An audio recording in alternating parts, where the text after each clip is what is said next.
We will now move on to the next session that we have on our agenda, and it's an entire afternoon of drug reviews and therapeutics. And for this, to start off and kick the proceedings along, we have our very first speaker, none other than Dr. Shashank Joshi, who is now going to take up the first talk in the drug reviews and therapeutics session. And Dr. Shashank is going to talk to us about reviewing the evidence, glycemic control and weight loss with Dapagliflozin. And absolutely, I'm sure that Dr. Shashank Joshi needs no introduction at all. And he is a very good friend, excellent speaker, orator, great academician. And his biodata will run into several pages. So I won't go into the details because everyone is aware. And I am now going to ask Shashank to please proceed with his talk. Thank you, Neeta. Thank you, Sanjay, Neeta, Anjali, everybody, for keeping this. You will have to allow me to share the screen, please. Hello? Yes, it's done. I'm not able to share the screen. You'll have to. Are you enabled now? Can you see my slides? Yes, I can. Yes. So this is a talk. I have duality and conflict of interest for this talk because it's with micro labs, and I also have a duality and conflict because all the four actually SGLT2 inhibitor companies have some relationship with me, either as a speaker bureau, advisor, or research trials. So thank you, Dr. Agarwal, Dr. Deshpande, Dr. Sarda, Dr. Bhatt. We are going to review evidence on glycemic control and weight loss with Dapagliflozin. And it is going to be in context because Dappa now has become generic as far as India is concerned. So we all know this very well. Diabesity is the predominant driver of type 2 diabetes in India. And we know its complications like cerebrovascular disease, cardiovascular disease, micro and macrovascular events, renal complications, dementia, cancer, and even eye disorders are well known. We also know that in the Indian scenario, generalized obesity is around 58% when we use the Indian cut points, and combined obesity of diabetes and obesity is around 53.4%, and abdominal obesity is around 81%. We also know that clearly the risk with the BMI going up, just like A1C going up, the risk of prediabetes and diabetes goes up. And the lifetime risk of progression of prediabetes to type 2 diabetes is increased by BMI data and waist circumference data. The Rotterdam study showed us very early. And we know that the age of onset of prediabetes was around 10 years later for adults with normal weight strata compared to the obesity strata. Now, we as an ethnic group, Asian Indians, are more at risk both for diabetes and obesity.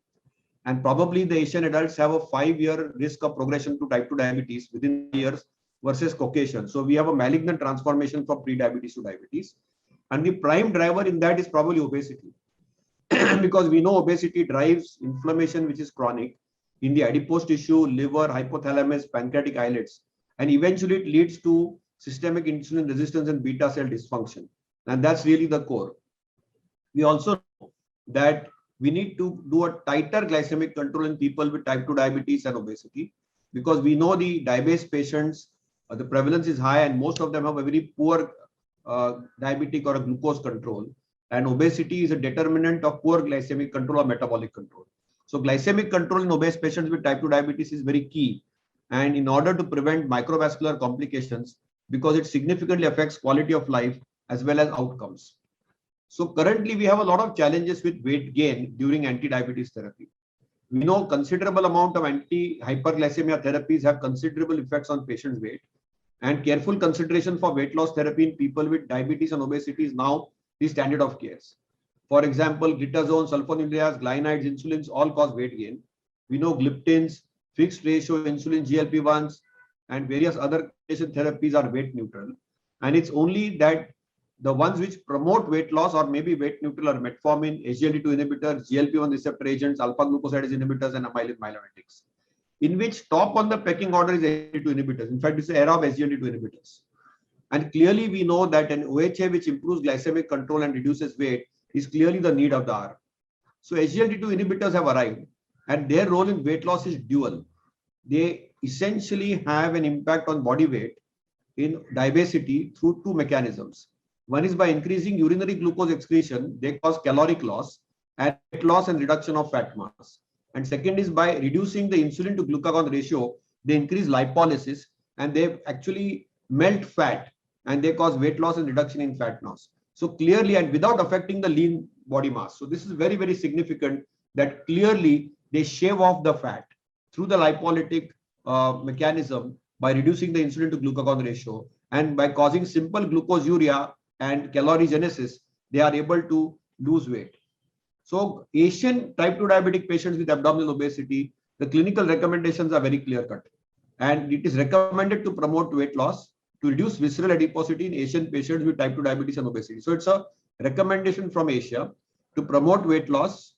We can use SGLT2 inhibitors.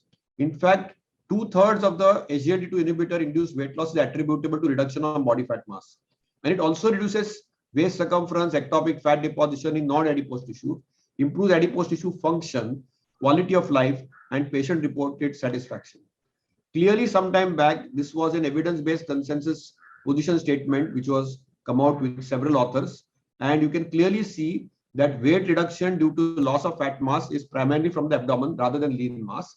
It's not only the weight loss and the glucose control, but it's durable, it's sustainable. So both the glycemic control, body weight, and blood pressure reduction with CV benefits and renal protection is sustained without any risk of hypoglycemia. And there is a persistent calorie loss. So clearly this is sustained, durable glucose control, blood pressure control, cardio-renal control, cardiometabolic control, and that of course Gaganpriya will talk on it. But my predominant focus today is on weight loss and reduction of body weight, more visceral fat mass loss than subcute fat, reduction in insulin resistance, and improvement of beta cell function is what SGLT2 inhibitors do. So in the Indian patients, we know they have more abdominal obesity and visceral fat at any given BMI, and SGLT2 inhibitors by evidence-based in India reduce that. The higher waist circumference and higher waist to hip ratio is reduced. The lower adipokine and higher plasma leptin levels are reversed. The lower rate of glucose disposal is modulated and increased, and the beta cell function and insulin resistance is improved.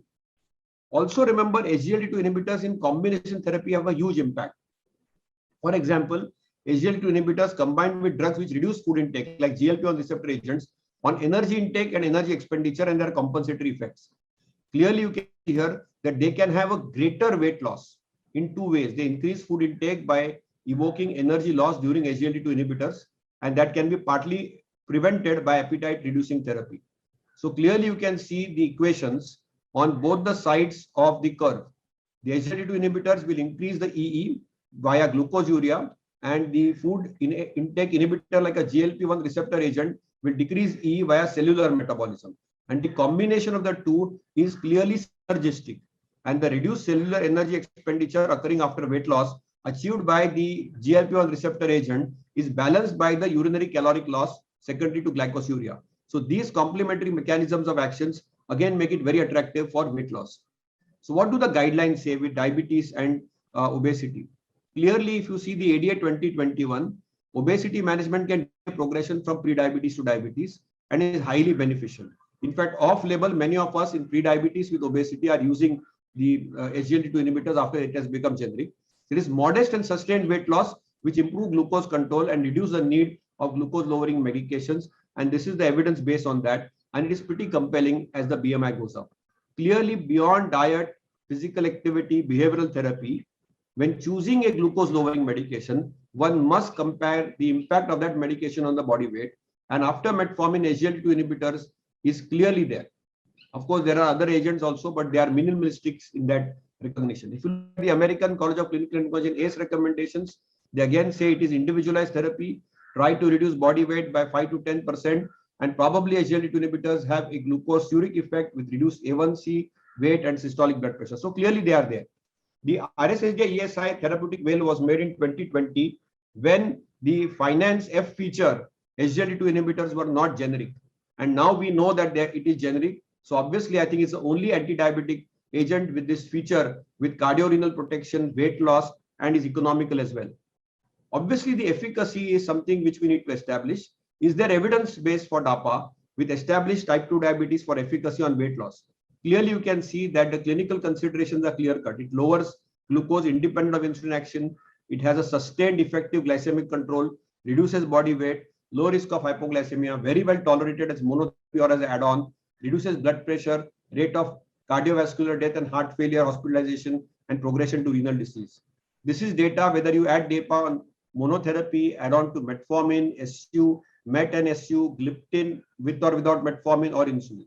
It is consistent. If your A1C is 8 to 9%, 0.5 to 1% drop in A1C in Dappa has been observed consistently. So the clinical trial data and the real world data, both are consistent. Both the data, the RCT data and the real world data, shows that A1C drops by around 0.8, 0.9 or 1%, as well as the weight loss is also achieved. So Dapagliflozin achieves a comparable reduction on A1C and weight in real world practice as seen in randomized clinical trials, and we have seen this in clinical practice. And it also has a very, very important impact on energy metabolism, which I was talking to. This is a RCT which was done, and you can see here in this RCT, clearly, Go et al. Showed body weight was significantly reduced by dapagliflozin versus placebo. And in 5 weeks itself, within 5 weeks, there were metabolic adjustments mimicking caloric restriction. Fat oxidation was increased. Hepatic and adipose tissue insulin sensitivity was improved. And 24/7 energy metabolism was improved.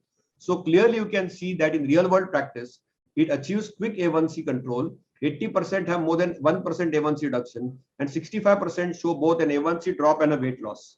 Clearly, this data is consistent. It maintains glycemic control and weight loss over a period of time. That's also very crucial, that it must last. It should not rebound back, and that is very consistently seen. And the data is consistent in Indian patients also. Dr. Vijay Vishwanathan's study I'm quoting here, where he has shown with Dappa, clearly it is a sustained effect not only on A1C, also on the BMI, body weight, and waist hip circumference.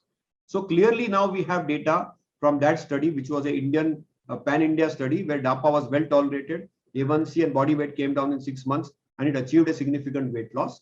And various other replicative studies have also shown that it not only causes weight loss, but if you study the body muscle mass and muscle fat content, it is only the fat mass which is lost without reducing muscle mass. So this is a very, very crucial study by Sugiyama et al. From Japan, where they studied, because the big fear is that people suddenly will say that we have lost a lot of weight, we'll lose muscle mass, but muscle mass is preserved and only fat mass is. What is unique about this molecule is that it also inhibits the hepatocyte death, because clearly it induces the reversal of NASH. You can see our SGLT2 inhibitors reduce inflammation, tag accumulation, and tunnel positive apoptotic cells in the hepatocytes. They reduce the insulin resistance in the liver, reduce the de novo lipogenesis in the liver, and increase the fatty acid oxidation in the liver. They reduce the inflammation, the reactive oxygen stress, as well as response, and hepatocyte death capsase 3 is reduced. So clear-cut down regulation is seen, and fatty liver, it chops off the fat. This was a RCT with Dappa, where hepatic and visceral fat was clearly reduced in a 12-week study, and this is some compelling data which is there. Also, when you add it with insulin with OADs, usually it is very well tolerated, body weight is reduced, and many a times we are able to chop off the insulin as well. Also, this is a meta-analysis where you compare 2.5, 5, 10 milligram and 20 milligram of Dappa. You can see the weight loss reduction is consistent. So you can see it's all on the left side favoring dapagliflozin, and clearly you can see that weight loss reduction is dose dependent. So higher the dose, the better is the dose reduction, and body weight is significantly reduced in people with different doses of SGLT2 inhibitors, and it is statistically significant dose dependent. Clearly you can see that weight reduction is significant, it is compelling, and it is impressive. So the key insights which we learned today is that SGLT2 inhibitors on body weight is an important component for obese people with type 2 diabetes with consistent weight loss, which is vital for effective management. And that is why SGLT2 inhibitors have become universal agents. I call them versatile agents and universal agents now. They probably might replace metformin. The data is coming up so much that the cardiologists and nephrologists have already taken them away. And I'm certain that in times to come, the obesity experts will also take them away, because they are originally diabetes agents. But the data is so overwhelming that a particularly Asian patient with type 2 diabetes, whether in combination or in monotherapy, they promote weight loss. Dappa maintains glucose and weight loss, which is sustained over a year or two. And early use of Dappa enables not only better glycemic control with weight loss and can become a standard of care in routine practice. Thank you for a patient hearing. Thank you for a patient hearing. Thank you so much, Shashank, for excellent deliberations. Thank you so much, Shashank, for excellent. One second. Yeah, my question to you, Shashank, at this point is, since we are talking about weight loss with dapagliflozin, if we had to actually use an agent for weight loss with good glycemic control, obviously SGLT2 inhibitors are the choice nowadays. But do you see any difference between the weight loss effect of different SGLT2 inhibitors? So that's a good question, Nita. Is it a class effect or is there a differential effect of different agents? Yes. So currently, if you ask me overall, if you look at the SGLT2 inhibitor ability or capacity, you have Cana, which is the broad spectrum, then Dappa, which is intermediate spectrum, Impa, which is restrictive spectrum, and Remo, which is again a broad spectrum. So from the SGLT2 inhibition perspective, it doesn't impact weight loss so much. If you ask me, more or less, we would expect it to be similar for all. The data is best generated in terms of liver fat, visceral fat, RCT data, Asian data with Dappa. So when it comes to evidence base, it is most documented with Dappa, but I would not be surprised if it also is replicated by other agents. See, each SGLT2 inhibitor has its own molecular nature, and each one of them will have some impact. Now, one thing is sure that Cana 300 mg was supposed to start a study called CAN-FEN study for obesity. And they had to abandon the study because, Cana got associated with amputations. Right. And that is why they had to take up the study. Dr. Panikar and myself, a couple of years back in JAPI, published our own data from Lilavati on various SGLT2 inhibitors. We found that by and large, weight loss was similar, but Cana 300 may have a little more weight loss, was what was observed. But currently, as I said, Cana has its own challenges with adverse events. And Dappa is probably having much better data on kidney and heart.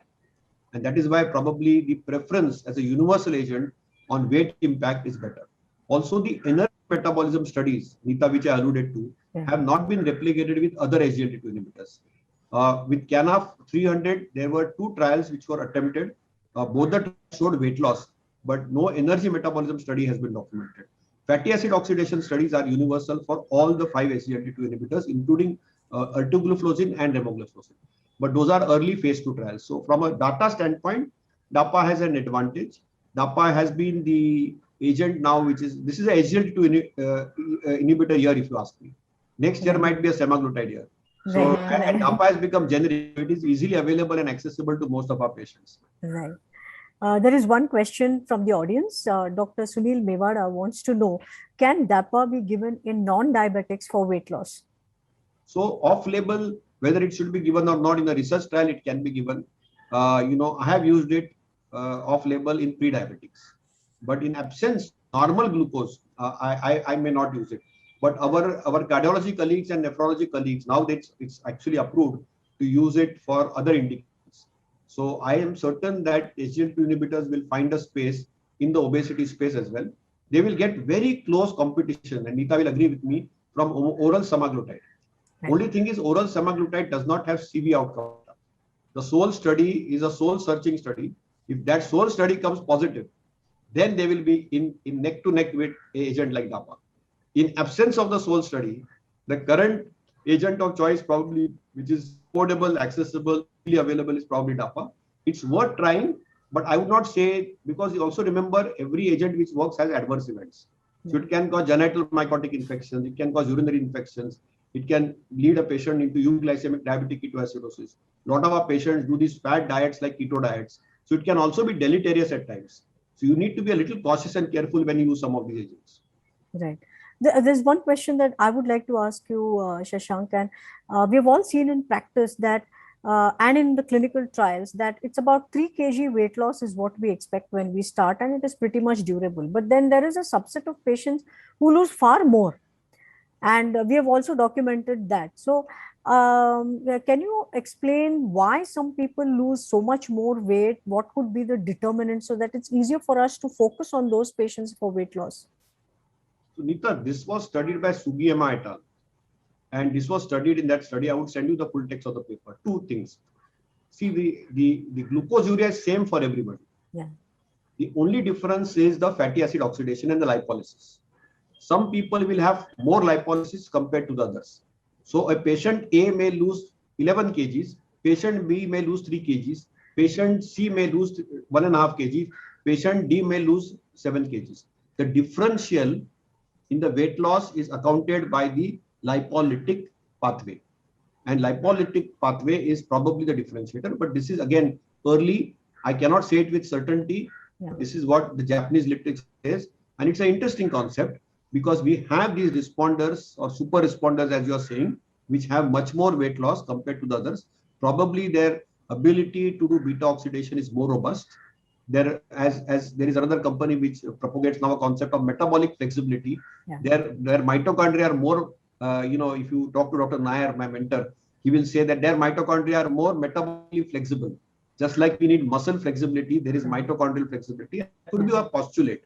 But these are all postulates, mind you. These are hypothesis generation. These are postulates. But these are interesting postulates. So I think they are super responders. And I have also seen in my practice, some people lose dramatically up to 10 to 12 kgs. Yes. And they actually come and tell us that, sir, I have now dried up. Everybody is saying I'm sick. Okay. So they don't want the agent sometimes. Right. Yes. I have one question. Yes, Anirban. Yeah, Dr. Joshi, the one small question, because we many times face from our physicians that because of the generic Dappa, so many generic Dappa available in the market from different Indian companies. So what is the difference between this with that of the innovator company? Whether they are same as far as efficacy is concerned, and whether they are same as far as their safety is concerned. What is your opinion? According to me, I don't see any difference. This is a very honest question and honest answer. Okay, though there is a lot of duality and conflict of interest in all this, but I would be very honest. I think, at a molecular level, these are not biosimilars like biopeptides. These are easy to make. So I don't see there is major difference in all this. People will score brownie points, but I doubt it. We all know it now, and let's not get there. Sanjay and Neeta will throw me out from here. But I don't think there's any difference. I'm being very honest about it. Unless Neeta has a competing point, I think that's it. No, that's fine. Thank you. So I don't see any other questions in the chat box. Thank you, Shashank, for a wonderful session and taking us through the glycemia and weight loss effects of Dapagliflozin. Thank you for being with us. Thank you very much. Thank you. Bye-bye.